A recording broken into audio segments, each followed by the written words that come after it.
नमस्कार, स्वागत है आप सबका राजनीति के इस अखाड़े में। मेरा नाम है अजय सेतिया। मित्रों, मोदी के दोस्त अडानी के खिलाफ अमेरिका में केस दर्ज हुआ है। उनके खिलाफ वारंट जारी हुए हैं।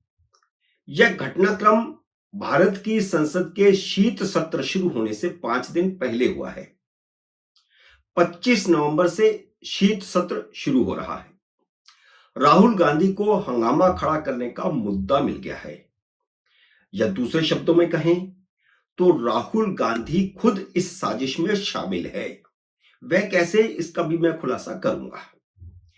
ऐसा क्या है कि अडानी ने आंध्र प्रदेश के मुख्यमंत्री जगन मोहन रेड्डी को रिश्वत दी और मुकदमा अमेरिका में दर्ज हुआ। वैसे अमेरिकी अदालत ने भी कथित रिश्वत की बात कही है, रिश्वत की बात नहीं कही। अदालत के फैसले में लिखा है रिश्वत दी या रिश्वत की पेशकश की। यानी अमेरिकी अदालत ने हवा में तीर चला दिया। राहुल गांधी ने यह मुकदमा भारत की किसी अदालत में दर्ज क्यों नहीं करवाया? आखिर अडानी और जगन मोहन रेड्डी दोनों ही उनके दुश्मन हैं। अमेरिका इतना उतावला क्यों हुआ? भारत में कथित रिश्वत पर वारंट जारी नहीं हो सकता। जिम्मेदार एजेंसियां जांच करती हैं, तलब करती हैं, पूछताछ करती हैं, सबूत सामने आए तब जाकर के गिरफ्तारी होती है।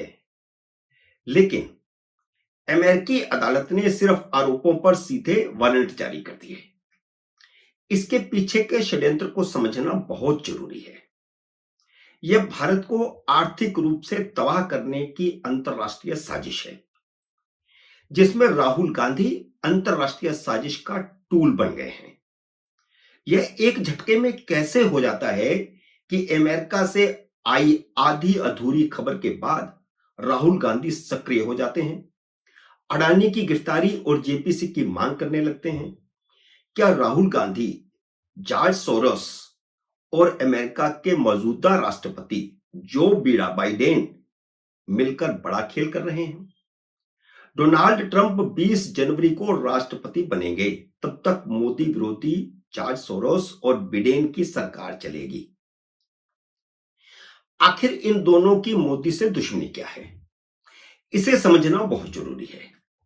नरेंद्र मोदी के नेतृत्व में भारत का अंतरराष्ट्रीय राजनीति में दबदबा अमेरिका को पसंद नहीं आ रहा।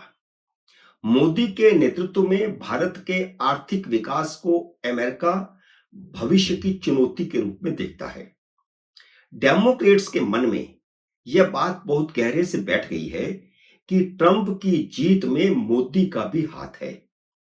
तभी मोदी ने ट्रंप को जीतने पर बिल्कुल अलग तरह से बधाई दी।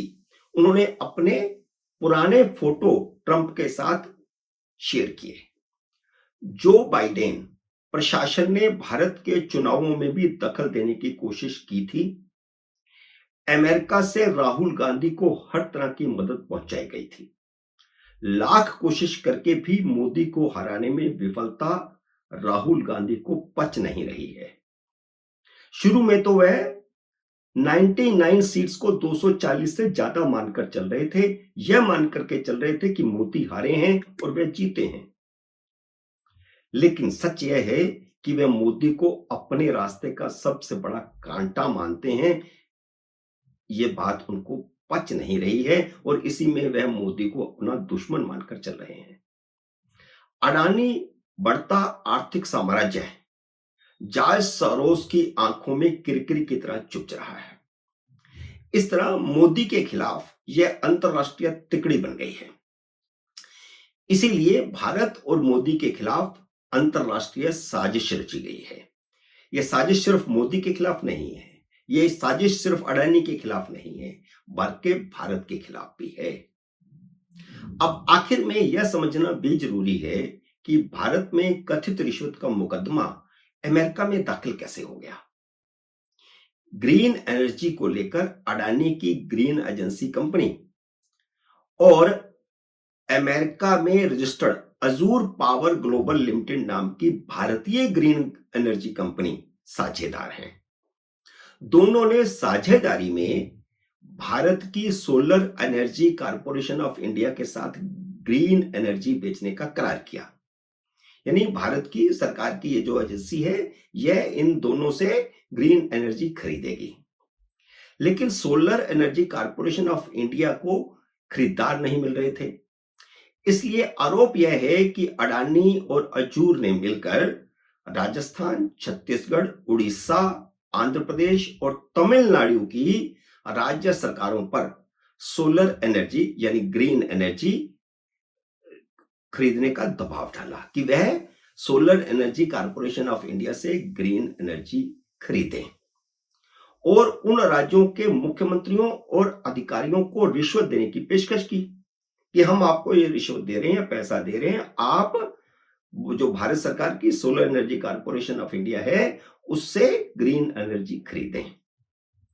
जिक्र आया कि अडानी खुद जगनमोहन रेड्डी से मिले थे और उसके बाद जगनमोहन रेड्डी ने ग्रीन एनर्जी खरीदने के लिए कैबिनेट से प्रस्ताव पास करवाया और खुद इसकी घोषणा प्रेस कॉन्फ्रेंस में की। तो यह केस अमेरिका में दाखिल क्यों हुआ? तो यह इसलिए हुआ क्योंकि अडानी ने 2021 में बॉन्ड जारी किए थे जिसमें अमेरिकनों ने भी भारी मात्रा में बॉन्ड खरीदे थे। इसलिए अमेरिका की प्रतिभूति और विनिमय आयोग से केस दायर करवाया गया। अब जिस समय की बात है उस समय दो राज्यों राजस्थान और छत्तीसगढ़ में कांग्रेसी मुख्यमंत्री थे। उड़ीसा और आंध्र को छोड़कर बाकी सभी राज्यों में इंडिया अलायंस के ही मुख्यमंत्री थे। उड़ीसा में बीजू पट्टनायक की पार्टी की सरकार थी, नवीन पटनायक मुख्यमंत्री थे और आंध्र में वाईएस कांग्रेस की सरकार थी और जगनमोहन रेड्डी मुख्यमंत्री थे। दोनों इंडिया अलायंस में नहीं है, इसलिए मैंने जिक्र किया। भारतीय जनता पार्टी का मुख्यमंत्री तो किसी भी राज्य में नहीं था, तो फिर नरेंद्र मोदी और भाजपा कैसे कटघरे में खड़ी होती है? यहीं से स्पष्ट होता है कि यह भारत को कमजोर करने का खेल है जिसमें राहुल गांधी अमेरिका का टूल बन गए हैं। मित्रों, उम्मीद है मेरा यह वीडियो आपको पसंद आया होगा। इसे लाइक और शेयर कीजिए। अगर आपने मेरे YouTube चैनल को अब तक सब्सक्राइब नहीं किया तो कृपया सब्सक्राइब करके अपना आशीर्वाद दीजिए। जल्दी मिलते हैं अगले वीडियो में किसी अन्य विषय के साथ। तब तक नमस्कार।